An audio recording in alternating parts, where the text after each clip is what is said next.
warahmatullahi wabarakatuh. Waalaikumsalam warahmatullahi wabarakatuh. Apa kabar semuanya? Alhamdulillah sehat semangat. Ya, terima kasih. Sebelum kita memulai mata kuliah kita, saya absen terlebih dahulu. Ya, Anis Satul,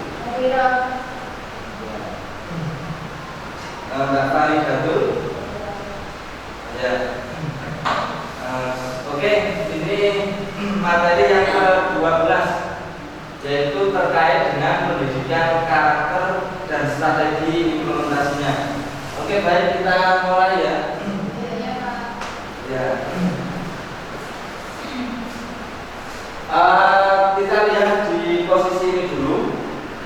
Sebelum kita memahami sesuatu apapun itu, maka kita harus tahu dulu terkait dengan definisi. Maka definisi ini menjadi penting dalam proses pengetahuan atau pembelajaran. Nah, menurut pakar ya, terkait dengan karakter itu sendiri, yaitu sifat utama yang terukir baik pikiran, sikap, perilaku maupun tindakan yang melekat dan menyatu kuat pada diri seseorang, yang kemudian itu membedakan antara satu dengan yang lainnya.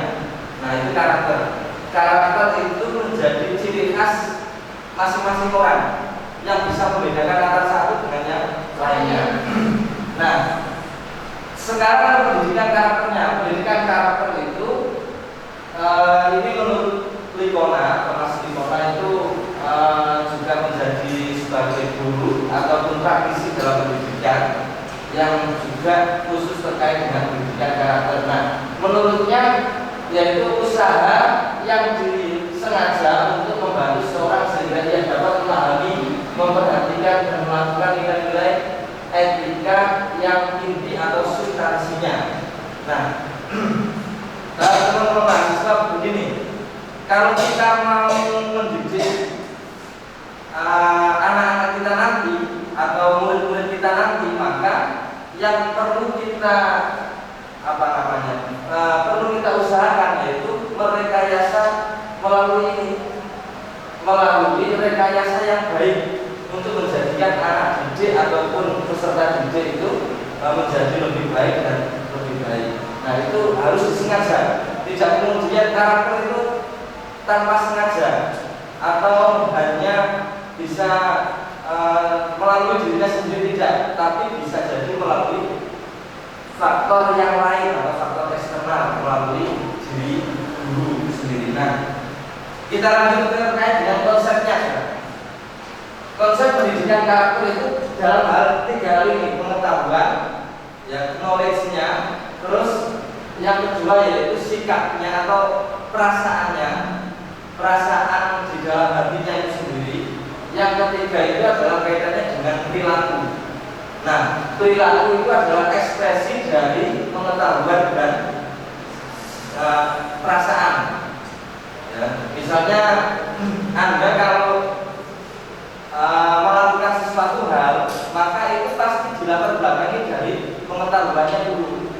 Misalnya, sampai hari ini belajar itu menjadi penting bagi diri sampai itu karena pengetahuan.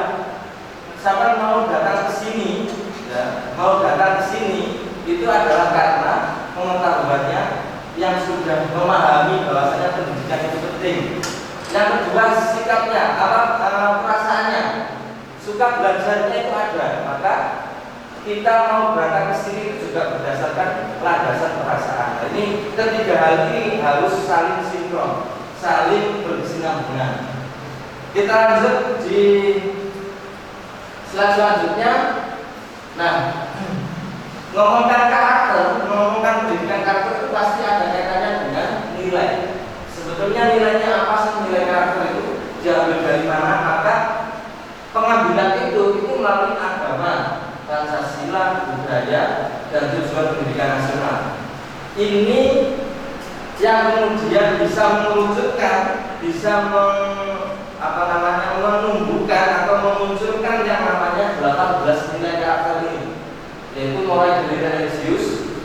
Karakter itu yang tadi kan terpatri dalam diri, maka kita itu punya religiusitas tinggi. Nah, itu namanya kita sudah berpendidikan karakter yang religius.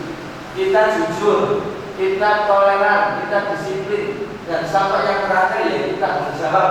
Itu semuanya adalah nilai yang harus dimiliki oleh peserta didik. Karena ini konsep pendidikan karakter. Jadi kalau kita ngajar, ya ini yang harus dimiliki oleh peserta didik. Gimana cara ngajarnya? Nah, ini kita kesini. Ada 4 aspek gitu ya. Aspek yang pertama pembelajaran, aspek yang kedua budaya sekolah, pengembangan diri dan kode etik. Ya. Nah, 4 aspek ini ya, bisa kalian lihat. Ini pendidikan karakter itu maksudnya bisa dilakukan, dilaksanakan melalui proses pembelajaran. Yang pertama di kelas kayak gini misalnya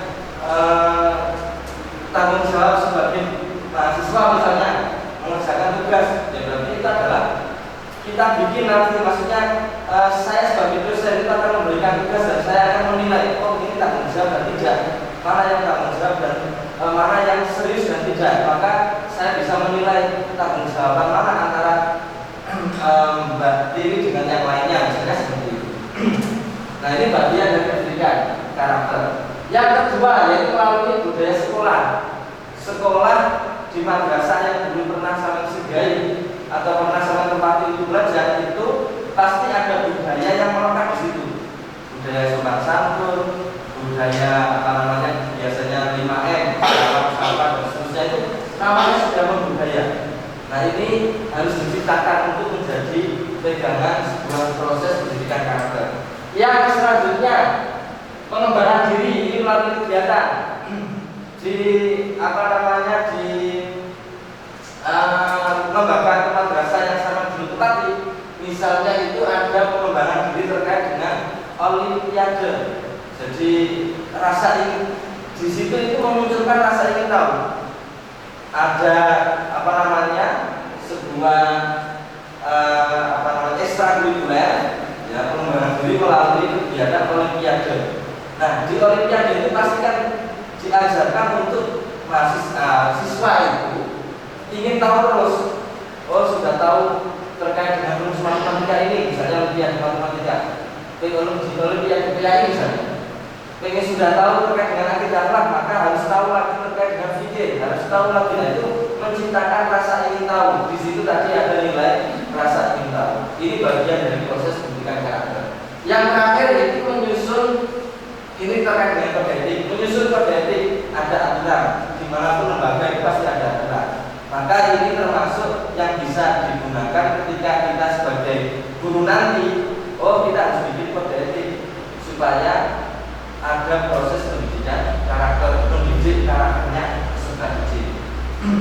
Oke, lanjut yang terakhir ini slide yang terakhir ini ya. Ini adalah strategi implementasinya. Kalau tadi yang pelaksanaan itu bisa di mana-mana, di pembelajaran, di apa dan seterusnya. Ini posisinya bisa kita strategi implementasi. Di mana itu pembelajaran PAI? Ya, artinya pembelajaran melalui pembelajaran PAI dan PKN itu kita akan terus bisa meningkatkan karakter peserta didik. Yang kedua, misalnya melalui dimensi mata pelajaran yang lain. Di dalam pendidikan guru matematika ternyata ada nilai jujur, ya itu boleh. Jadi ada kejujuran di dalam mata pelajaran matematika. Di ini pembelajaran berbuat, melalui pembelajaran berbuat, aksi sosial atau aksi menolong temannya, aksi menjenguk temannya itu bagian dari belajar berbuat. Kalau sampai nanti jadi guru, karena ini posisinya adalah TAI, maka sama kalau sudah jadi guru itu bisa seperti itu. Kita meminta siswa kita untuk belajar berbuat. Berbuat apa? Saling bergotong royong, saling apa namanya, misalkan menjenguk orang tua teman kita yang sedang sakit dan seterusnya. Itu bagian dari karakter. Oke, yang keempat itu melalui kebudayaan tadi, ya pembiasaan. Misalnya di madrasah itu ada budaya sholat duha dan seterusnya, ada budaya ngaji dan seterusnya. Ada melalui keteladanan sebagai guru, kita itu juga harus menjadi teladan bagi siswa siswa, role model. Yang terakhir melibatkan warga sekolah dan madrasah. Nah, ini strategi yang bisa sampai gunakan ketika melaksanakan proses pendidikan karakter di madrasah. Oke, sampai di sini ada yang mau disampaikan terlebih dahulu? Saya mau tanya. Ya, silakan Mbak Tri. Pendidikan karakter dalam Islam itu seperti apa, Pak? Oke, bagus pertanyaannya. Artinya gini ya, tadi Bapak jelaskan itu belum ada yang kaitannya dengan Islam. Misalnya di Islam itu adalah hadis Nabi innama buistu liutamima makarimal akhlak. Ya, akhlak itu sebetulnya ya untuk menyempurnakan akhlak itu sebetulnya ya karakter itu sendiri. Berperilaku. Kalau tadi 3 hal, pengetahuan, perasaan dan perilaku. Maka ketiga ini yang kemudian menjadi sikap seseorang, perilaku itu menjadi akhlaknya. Nah, ini sudah ada di dalam Islam. Termasuk juga misalnya, Bapak ini kok banyak strateginya.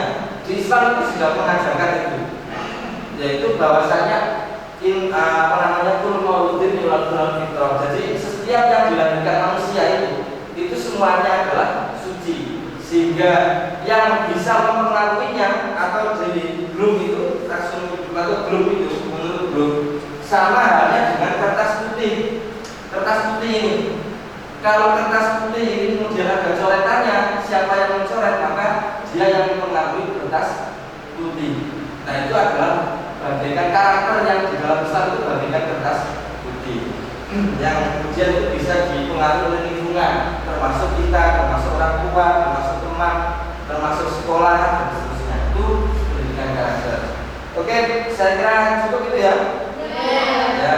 Nah, sekarang ini ada tugas dari Bapak terkait dengan yang pertemuan yang akan datang.